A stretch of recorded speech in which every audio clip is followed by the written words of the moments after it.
In this episode, I'm letting you in on exactly how I feel about competition. The kind of competition that gets your feelings stirred up, the kind that welcomes that negative self-talk, the kind of competition that shows up at a conference, during a Zoom call, or while you're just casually strolling through your social feed, not even expecting it to happen, but there it is. Because yes, I know that I have competitors, and I've absolutely had those moments of self-doubt.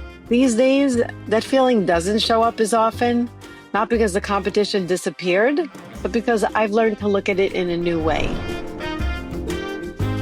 Well, hey there. Welcome to Media Savvy, the podcast that gives you a behind-the-scenes look at what it takes to get noticed by media and become the go-to expert that they keep coming back to. I'll be sitting down with successful writers, producers, and entrepreneurs to learn the tools and tactics they use to build their reputation and in turn boost their business. I'm your host, Taub-Dix, and I've been working with top-tier media outlets for more than 30 years, anywhere from traditional print publications to online and social platforms. And I'm sharing my nutrition guidance without gimmicks. But you don't have to be a dietitian for this podcast to speak to you. Through my one-to-one conversations, you'll learn how to build a strategy to get your name in the news and establish yourself as an authority in your field, no matter what the industry. With Media Savvy, I'm on a mission to inspire, motivate, and empower you to have the confidence and tools you need to shine in the spotlight. Are you ready? Let's get Media Savvy.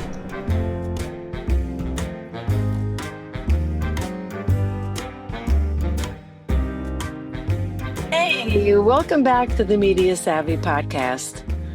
I know that you know that there are people out there doing things that either you want to do, things you should be doing, or things you may even be dreaming of doing. In other words, these people are your competition. I'm Taub-Dix, and today I want to talk about something that every professional in every field has to deal with at some point, and maybe even at many points in their career. So whether you're on camera or behind the scenes, sitting in a conference session, or even just scrolling through social media in your pajamas, there's one thing that always seems to pop up. And I'll say it again, it's your competition. I assume by now you know that this is the topic that we're talking about today, because no matter where you go or what you do, there will always be someone saying something that you wish you had said, or doing something that you really wanted to do. And they're doing it in a way that makes you go, oh, why didn't I think of that? Well, let's get real. Competition is not an easy thing to talk about. Even if you wanted to talk about it, you'd probably only share those feelings with a close friend or someone you really trust. And if you're out there listening, you know who you are to me. Those are the ones that you could say things to like, why does she always get that opportunity? Or, I know I could have nailed that segment. Or, seriously, they chose her to be their spokesperson? I wanted to work with that brand for years. And worst of all, she's doing a great job and she makes it all look easy. But you know what? I know that it's not easy. And people who are good at making media happen, they really know how to make it look easy. Their posts look polished, their segments sound effortless, and their work feels so natural and sincere. Scrolling through their stuff, you soon see yourself comparing your behind-the-scenes bloopers to their polished highlight reel, and suddenly, the confidence takes a hit. Any of this sounding familiar? But what you don't see is all the time, the strategy, and the trial and error behind the work that they do. And when it comes to honestly evaluating what your competition is doing, you've got to pull back the curtain and get ready to have an honest conversation with yourself. So I hope that you're ready, because I'm so glad you're here. In this episode, I'm letting you in on exactly how I feel about competition. The kind of competition that gets your feelings stirred up, the kind that welcomes that negative self-talk, the kind of competition that shows up at a conference, during a Zoom call, or while you're just casually strolling through your social feed, not even expecting it to happen, but there it is. Because yes, I know that I have competitors, and I've absolutely had those moments of self-doubt. These days, that feeling doesn't show up as often, not because the competition disappeared, but because I've learned to look at it in a new way. Still, some of those competitors, They could definitely get me thinking. And when that happens, I try to bring the focus back to myself, to what I bring to the table. Even though I truly believe in my own unique way of helping people become media savvy, though, and don't forget, that was shaped by years of my experiences and my stories and my love for what I do, I also know that I'm not the only one out there doing this kind of work. I see others, and sometimes, yeah, it gets to me. But instead of letting it bring me down, I have found a way to turn that energy into something useful. And today I want to help you do that too. Because some of the people you think of as your competitors, they may just be your teachers or your collaborators or even your future mentors. So if you've ever found yourself wondering why someone else got the gig, why their posts get more attention, or they seem to be doing it all better, just stay with me because we need to have this conversation. We need to talk about how to rethink competition and why your so-called competitors might be more helpful than you realize. Now, before you cringe or you just go back to whatever it is you were doing before, probably scrolling through social media, hear me out.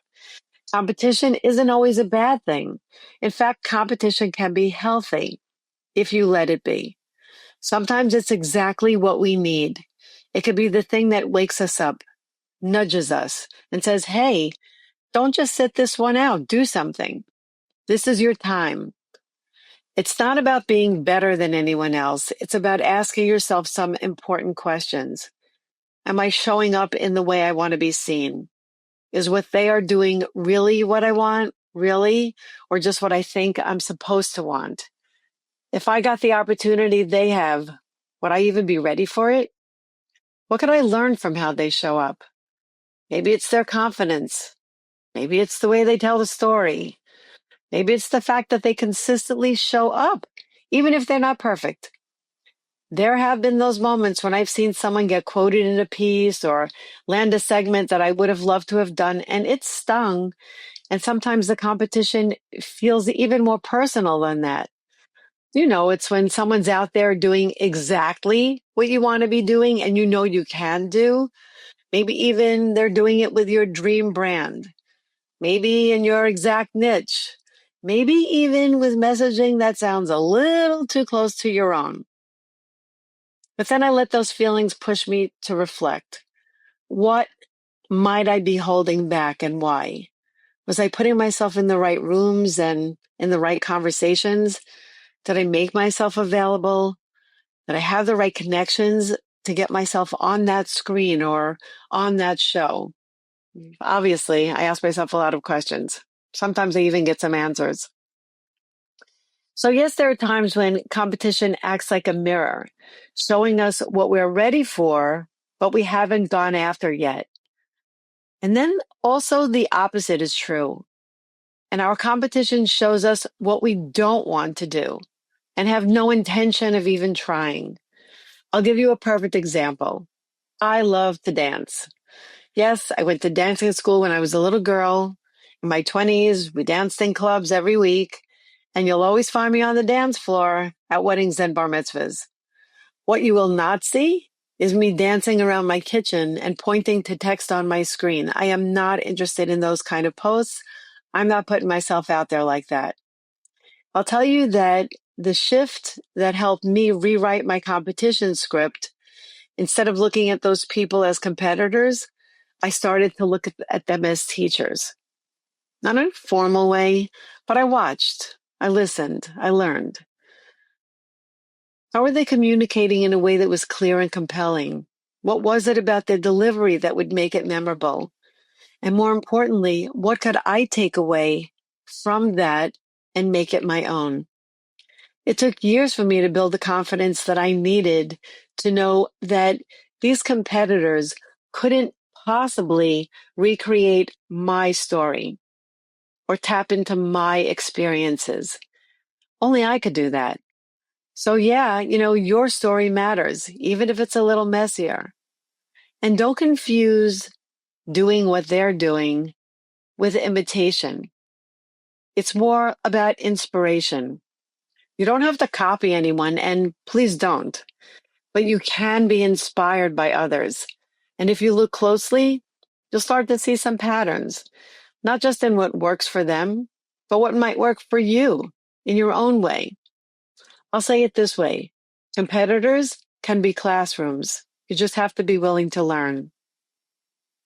Although I consider myself to be somewhat of a teacher, I'll also never stop being a student. There's always something to learn. And I'm not 100% sure about who said this, but I think it was Mel Robbins. But she said, there are two different types of comparison that we all engage in. It's either teacher or torture. Whoa, that line really stuck with me because it reminds us that we sometimes interpret things differently when we see them than what's actually being said. And of course, we're not just talking about what people say that might bug us. It's also the way that things look and how they present themselves and their messages, because their real is polished, but yours is real. Their real is REEL, yours is REAL. Social media has a way of messing with our heads, especially when we're trying to grow. So does this scenario sound familiar to you? You're scrolling, and then you see someone doing something that you really meant to do, but they also have excellent lighting, a strong hook, flawless delivery, perfectly timed text appearing throughout their videos in a perfect font yet. Isn't that annoying? Yeah, it's annoying, but it's also a lesson. And like I said, you could be looking at their highlight reel, but you're living in your behind the scenes. What you didn't see on their post is that they had 5 failed drafts. They had a lot of edits. They did re-records. You didn't see the team that they have to help them polish their posts. You didn't hear the self-doubt either, where they may have said, oh, is this good enough? We didn't hear what they went through in their own heads before they pushed published. We all have those moments, even the people that you think have it all figured out. But here's a light bulb moment for you, and I hope you're listening because it's super important. Someone out there sees you as the person they are learning from. You might never hear it. You may not get a DM or they may not say it out loud, but they're watching. They're watching how you show up, how you speak, how you write, and they're learning from it. And maybe they're thinking, if she could do it, maybe I could do it too. You are an inspiration to them. And that is powerful. That glow from someone telling me they caught my TV segment or my quote in a magazine or that they loved my last newsletter. Honestly, I don't even know who's out there reading my newsletter, but it's thrilling to know that it's being read by someone. And hey, wait, as long as we're talking about this, are you getting my newsletter? Wait, what? You're not? It's so easy to sign up for it. And if you're enjoying this episode, or better yet, this whole show, you will love my BTD Media Makers News Digest. I'm putting the link in the show notes, so sign up today. So don't wait, because you might forget. But I really do think that you'll love it. Okay, let's get back to the pat on the back. You don't have to be famous, and you don't even need a huge platform. You just need to be you, showing up with your heart, showing up with intention, showing up with sincerity, because that's what makes the biggest impact. Authenticity, magnetic messages, and a stellar way of presenting it all. Now, here's something that still surprises some people, that some of the people that I used to see as competition, the ones that I quietly watched and compared myself to, many of them have actually become my friends, my collaborators, even my mentors. And it didn't happen because I waited for them to notice me. It happened because I reached out, genuinely, not with flattery, not with an ask, not with envy, just a comment or a DM or an email that says something like, I've been following your work. You're doing great stuff. Let's stay in touch. Or, okay, you keep popping up into my feed and I have to say, I love what you're doing. The truth is that a lot of us feel like we're on our own little island trying to make this media thing work, but we're not. There are people who've been where you are. There are people who are where you are today, looking for connection. So if you've been admiring someone's work, tell them. It doesn't cost you anything, and it just might lead to something meaningful. So before we wrap up this conversation, I really just want to say this again. Remember, you are looking at someone's highlight reel and comparing it to your everyday reel, REAL, and that's never a fair comparison. So yes, pay attention, observe, reach out, learn from the ones ahead of you, but also look back. There's someone that could learn from you right now exactly how you are. And sharing what you've learned, that's giving, but it's also a part of growing. That's how we build community instead of competition. So instead of seeing competition as a threat, start seeing it as a mirror, a map, and maybe even a mentor in disguise. Well, thank you so much for hanging out with me today. I really appreciate that you spent your time with me. And if this episode sparks something in you, maybe a mindset shift, a person you want to reach out to, hey, maybe that person is me and you want to reach out to me. Maybe even it gave you a little boost of courage. I would love to know. DM me over at Instagram at BTD Media and let me know what you think of this show. Please follow along, and your comments mean so much to me because they help me create new content and they help me know that there's somebody out there who's really looking media savvy today, who I am really proud of. So thanks so much for tuning in. Okay, bye now.